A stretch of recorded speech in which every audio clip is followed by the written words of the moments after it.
আমরা এই অঙ্কটি সমাধান করে দেখব এর উত্তর কত হতে পারে। তো 1 থেকে 10 পর্যন্ত মৌলিক সংখ্যা কি কি আমরা আগে জানি নি। 1 থেকে 10 পর্যন্ত মৌলিক সংখ্যা 2, 3, 5, 7। 1 থেকে 10 পর্যন্ত মৌলিক সংখ্যা 2, 3, 5, 7 এবং এই চারটি হলো 1 থেকে 10 পর্যন্ত মৌলিক সংখ্যা।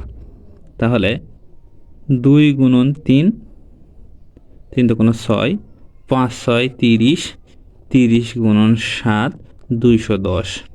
তাহলে 210টি সঠিক উত্তর। এ ধরনের অঙ্ক সমাধান করার সবথেকে সহজ টেকনিক হচ্ছে আড়াআড়ি গুণ করা।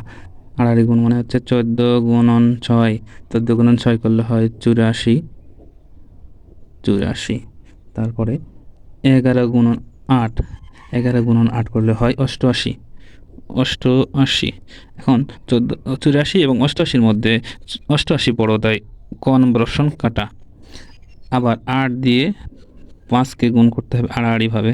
8 দিয়ে 5 গুণ করলে হয় 5 × 40 আর 3 × 4 = 42। 40 এবং 42-এর মধ্যে 42 বড়, তাই খ অপশানও কাটা। 3 গুণন 8, 3 × 24, 5 × 5 = 25। 24 এবং 25-এর মধ্যে 25 বড়, তাই গ অপশানও কাটা। অতএব 5/8 ভগ্নাংশটি বড়।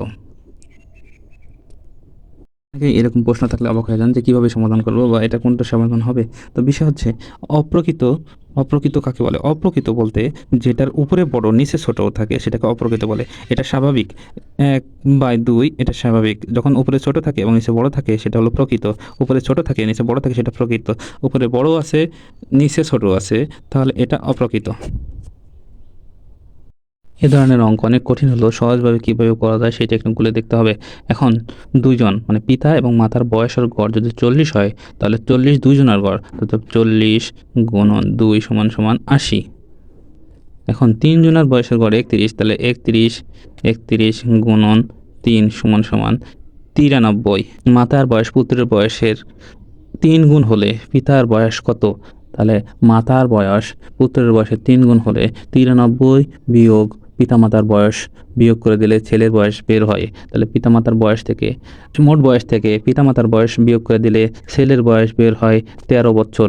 13 বছর যদি ছেলের বয়স হয়,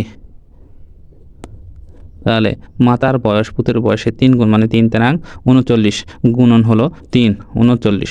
এখন পিতার বয়স কত? তাহলে পিতা এবং মাতার মোট বয়স হয়েছিল আমাদের 80 বছর। পিতা এবং মাতা মোট বয়স হয়েছিল 80 বছর। অতএব 80 বছর থেকে 39 বছর বিয়োগ করে দিলে 41 বছর। অতএব পিতার বয়স 41 বছর। আমরা পরের অঙ্কটা দেখি কি হয়। তো ঘন্টায় 30 কিলোমিটার বেগে ঢাকা থেকে নরসিংদী যেয়ে 20 কিলোমিটার বেগে ফিরে আসতে যাতায়াতের গড় বেগ কত হবে? তো 30 যেতে 30 যোগ আসতে 30, দুইটির গড় বেগ 50। এখন দুইটির গড় বেগ 50 হলে একটির বেগ কত হবে? তাহলে একটির বেগ হবে ভাগ হলো 2। তাহলে 50কে ভাগ 2 দিলে 25। এখানে 25 সঠিক উত্তর নেই, কাছাকাছি 24 আছে, 24 দেওয়া যেতে পারে। চলুন পরের অঙ্কটা দেখি। একটি বালতিতে দুধ এবং পানির অনুপাত 7:2। দুধের পরিমাণ পানি অপেক্ষা 15। অতএব দুইটার পার্থক্য হচ্ছে 5 = যদি 15 হয়, 5 কখনো 15 হতে পারে না। 5-এর সাথে 3 গুণ যোগ করলে 15 হতে পারে। তাহলে 5 পার্থক্য যদি 5 হয়, তাহলে এখানে 3 গুণ করে 15 হয়েছে। তাহলে 2-এর সাথে 3 গুণ করতে হবে। 2-এর সাথে 3 গুণ করলে পানির পরিমাণ দাঁড়াবে 6। 3 × 2 = 6, তাহলে 3 × 2 = 6। এবার পরের অঙ্কটি দেখিনি। তো এই অঙ্কতে বলা হয়েছে একজন চাকরিজীবীর বেতন 14,000 টাকা, 15% বৃদ্ধি পেলে তার বেতন কত হবে? এখন শতকরা বের করতে হলে আমাদের সবথেকে সহজ টেকনিক হচ্ছে এই 14,000-এর 2 শূন্য আমি রেখে দিলাম, 140কে নিয়ে নিলাম। কারণটা আপনাদের পরে বলতেছি। গুণন হলো যদি আমরা 15 দিয়ে দিই 100, তাহলে এখানে হবে 2100 টাকা। অতএব 14,000 যোগ 2100 দিলে হয় 16,100। কেন আমরা 2 শূন্য বাদ দিলাম সেটার টেকনিকটা আপনাদের দেখিয়ে দিচ্ছি।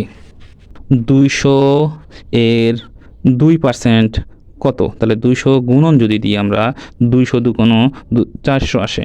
এখন 200 2% কখনো 400 হতে পারে না। পূর্ব দিক থেকে দুইটা সংখ্যার আগে দশমিক দিয়ে দিলে সঠিক উত্তর চলে আসে, তাই আমরা দুইটা সংখ্যা আগেই বাদ দিয়ে রেখেছি যাতে সঠিক উত্তর আনতে সবথেকে সহজ উপায় অবলম্বন করতে পারি। আবার দেখি 400 গুণন হলো 400-র 10%, যদি 400-র 10% করি 4 10-এ 40, এখন সাথে আসতেছে 2 শূন্য। এখন যদি আমরা 2 শূন্য বাদ দিই তাহলে 400-র 10% হচ্ছে 40। তো এইভাবে আমরা পার্সেন্টের হিসাব করতে পারি, দশমিক বসে পার্সেন্টের হিসাব করতে পারি। পার্সেন্টেজ করার নিয়ম হচ্ছে যে সংখ্যা থাকবে গুণ করে দিয়ে 2 সংখ্যা বাদ লাইক, দিয়ে, শেয়ার, তাহলে ফলো, আগে যদি 2 সাবস্ক্রাইব সংখ্যা করে বাদ দেওয়া পাশে যায় তাহলে থাকুন। জিনিসটা ধন্যবাদ। অত্যন্ত সহজ হয় এবং সহজভাবে অঙ্কগুলো করা যায়।